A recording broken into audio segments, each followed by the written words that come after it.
Қайырлы күн достар, пайдалы арна каналына қош келдіңіздер. Бұл арнада өміріңізге қажетті күнделікті құнды ақпараттармен бөлісіп отырамын. Сол себепті міндетті түрде каналға тіркеліп, лайк басып комментарий қалдыруды ұмытпаңыздар.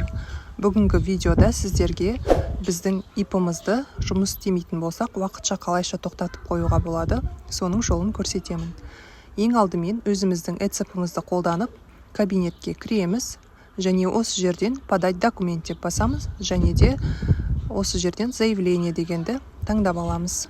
Ішіне кірген кезде ИП-ны уақытша тоқтатып қою туралы осы жердегі өтінішті таңдаймыз. ИП-ны тоқтатуға берердің алдында ешқандай қарыз есептіліктеріңіз немесе счет бойынша қарыздарыңыз болмау керек. Соның барлығын орындағаннан кейін ғана тоқтатып қоюға болады. Бірінші, мысалға, егерде ИП-ңызды тоқтататын болсаңыз, бірінші тұрған жерге белгі қоямыз. Ал егерде қайтадан іске қосатын болсаңыз, онда прошу возобновить деген жерді белгі қоясыз. Біз қазір уақытша тоқтатамыз. Және де қай уақыттан қай уақытқа дейінгі аралықты таңдайсыз, соны осы жердегі күнтізбе арқылы таңдап аласыз. Мен ИП-ны 3 жылға тоқтатып қоямын. Және де екі жерде келісім береміз. Келісім бергеннен кейін астыңғы жерде біздің жаңағы ИП-мыздың тұрғылықты жері бойынша салық комитетінің кодын таңдаймыз. Біздің мысалымыз бойынша ол Абай облысы 71-02. Оны таңдаған кезде жанындағы жазуы автоматты түрде өзі шығады. Енді ары қарай сформировать деген кнопканы басамыз. Үстіңгі жақта бізде бір жер белгіленбеген, сол себепті бұл жердегі жазуымыз неактивны болып тұр.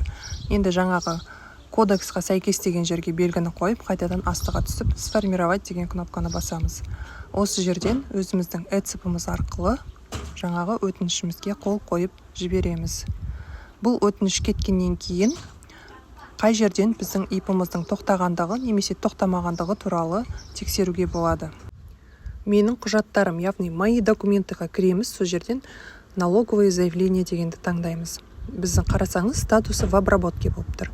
Соны бір-екі рет обновление жасаймыз, немесе бір күн өткеннен кейін жаңағы өтініштің ішіне кіріп қараймыз. Өтініштің ішіне кіріп қарасаңыздар, сол жерде статус болады. Бірінші қараған кезде бізде ол жерде в обработке деп тұр.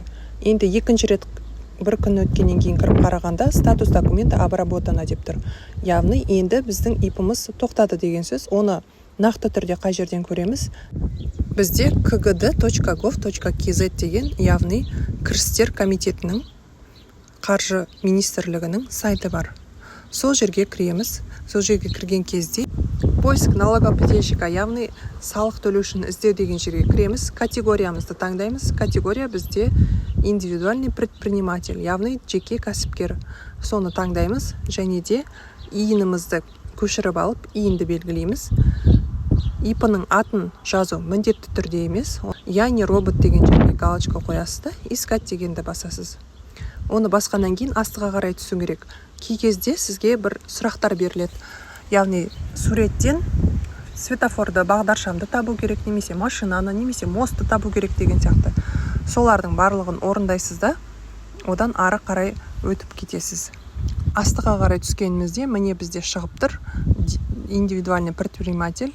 Осы жерде период приостановления деятельности деген шығып тұр. Яғни сіздің ИП-ңыздың қай аралықтан қай аралыққа дейін жұмысының тоқтап тұрғандығын көруге болады. Печатная форма деп басып, жаңағы қағазды шығарып қойсаңыз да болады. Егер ақпарат пайдалы болса, мен қуаныштымын.